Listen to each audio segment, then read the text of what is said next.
Okay, this is Smashing Prohibitions Objective 2 about how social prohibitions ended in the 1920s and the conflict between urban and rural America. And as I mentioned in the first objective, it wasn't just alcohol prohibition that was taking place during this time. There were a lot of traditional prohibitions that were being smashed across the board. Take a look at letter A here about women during this particular time. As you can see here, these women are basically 1920s women, and they looked a little bit different than women had before them.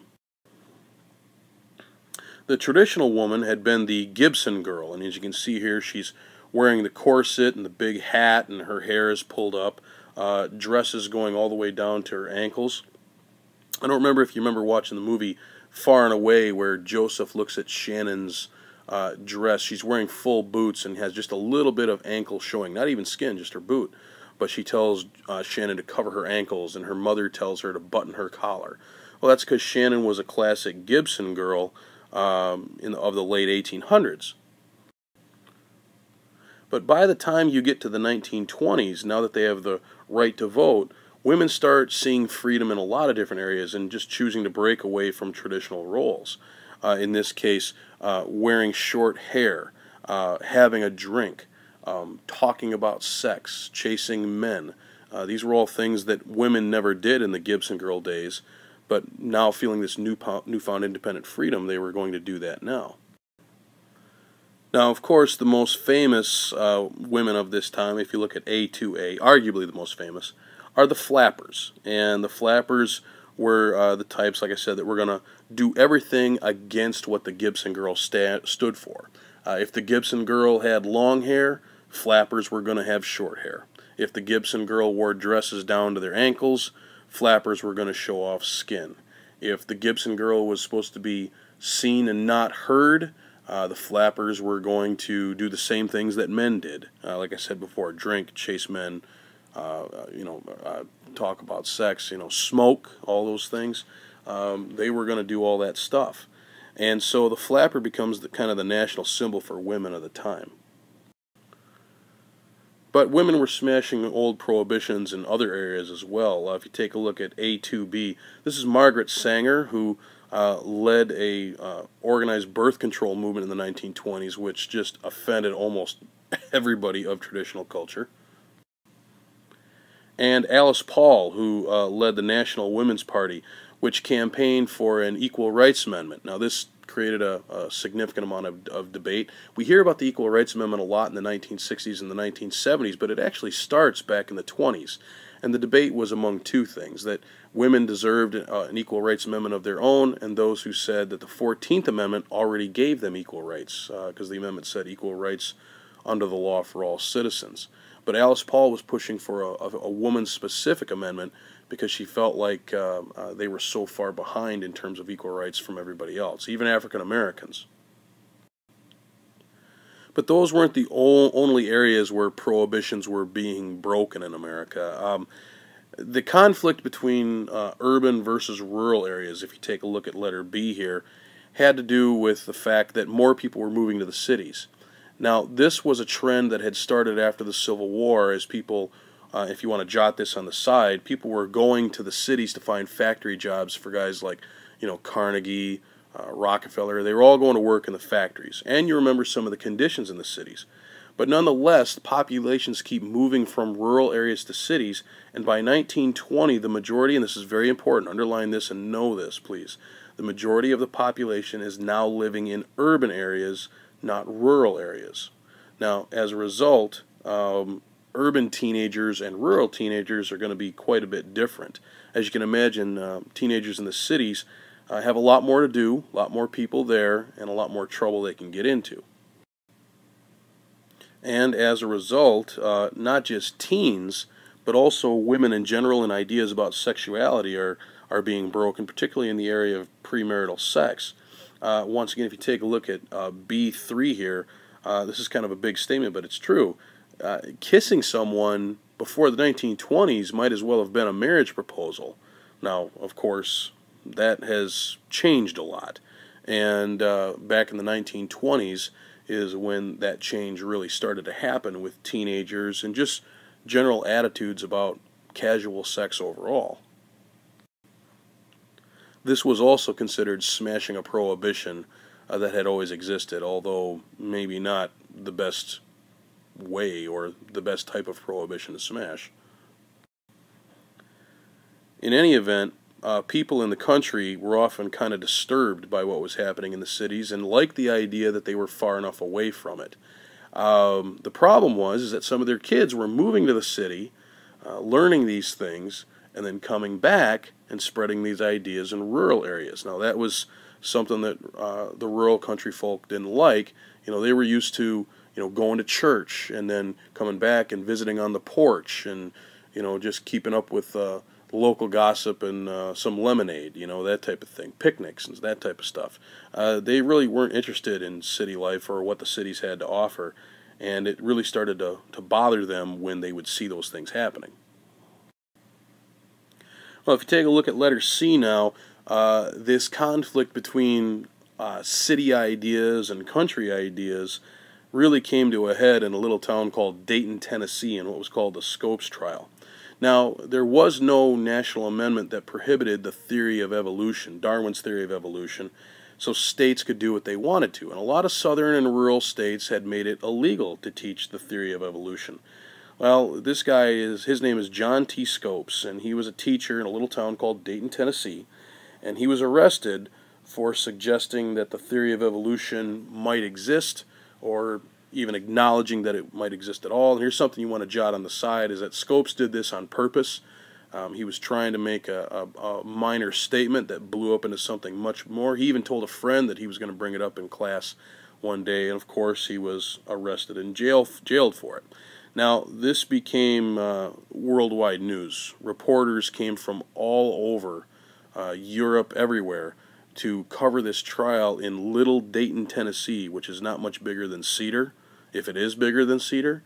And I want you to imagine Cedar with the type of atmosphere that you're going to see here. It was an absolute circus. First of all, in a nod to the theory of evolution, monkeys were everywhere, dressed up monkeys. Chimpanzees, everything, just all over town, just kind of mocking the idea that humans and monkeys could share a common ancestor. But with monkeys all over the place dressed up, that alone makes it a little bit of a circus. And on top of that were the street preachers that would show up in town. People that were standing on corners reciting from the Bible for hours on end, and it wasn't just one, it was a lot of them. Signs like this going up saying, "Read your Bible," talking about creationism, which was also a part of fundamentalism, which you want to underline there. Fundamentalism was fundamental biblical teachings. It was very conservative and very religious. And the other group in town were the modern evolutionists, the science people, and you had a lot of cultural basic wars that were going on in Dayton at that time. Here's a sign that says the Anti-Evolution League, the conflict, hell in the high school. Through the theory of evolution was hell, was Satan being introduced to our schools, and this became an absolute event. It was. The only way to describe it is that it was a circus. Now, when the trial actually started taking place, the two lawyers involved were extremely famous. Defending John T. Scopes was this guy right here on the left, Clarence Darrow.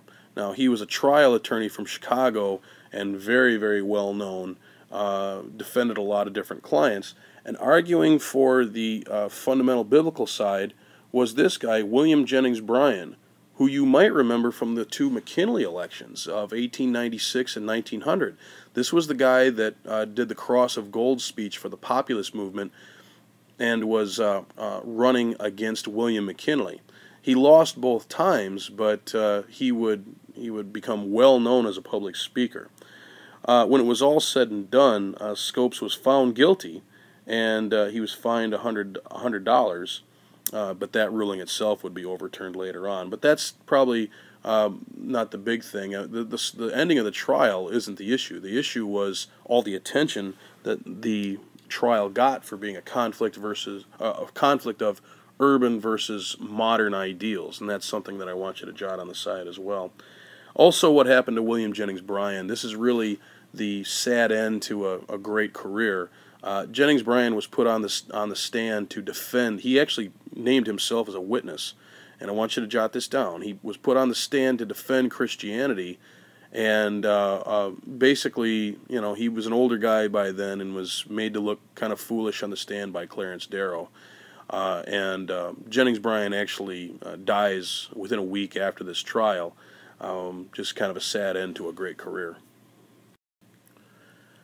Now, people were smashing prohibitions in other ways as well, even before the 1920s. If you go back to 1903, these two guys right here, Orville and Wilbur Wright, had actually performed the first successful flight at Kitty Hawk, North Carolina, way back in 1903.